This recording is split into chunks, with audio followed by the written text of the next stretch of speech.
nga wakaita olunaku lumu lwokka ng'atuuziddwa ku ntebe y'obwakyabazinga, Wilberforce Naddyope agamba nti enjawukana ezibadde mu Busoga zisaana okugonjoolwa mu bwangu era nti wakufuba okwogeraganya n'abo abawakanya ekifo kye.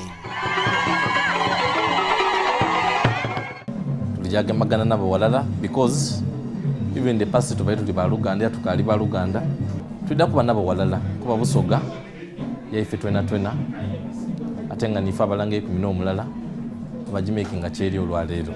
Ono y'omu era agamba nti essira wakulisa ku kutumbula ebyenjigiriza mu Busoga byagamba nti badde biserebye nnyo boogerageranya n'eby'ebitundu ebirala mu ggwanga. Tulijja kulobinga scholarships to encouraging abaana okusoma, tubawe the necessary support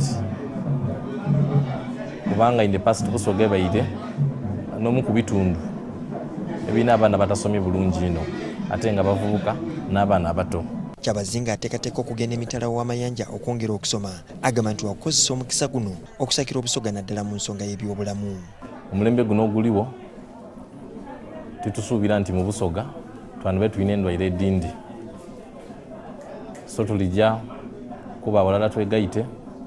Akubiriza abavubuka okumwegattako naddala nga bwe guli omulembe gwabwe okusobola okuzza Busoga ku mutindo. Tetulina kweswaza, tulina okulaga abantu nti twena ng'abavubuka tulina bingi byetukolera Busoga era tusuubire mu bingi tetulida kuyisa mukono.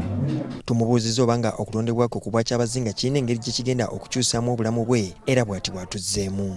Nze ndi omuntu anumirwa nnyo okukola emikwano era yaffe ekyo tekiyidda kukyuka. Wilberforce Naddyope Kyabazinga owookuna mu Busoga kyokka ng'okulondebwa kwe ne gye buli eno wakyaliwo ekiwayi ekikuwakanya wadde nga yagamba nti kye kiseera okulaba nga wabawo okwegatta olw'enjawukana zisobole okwerabirwa.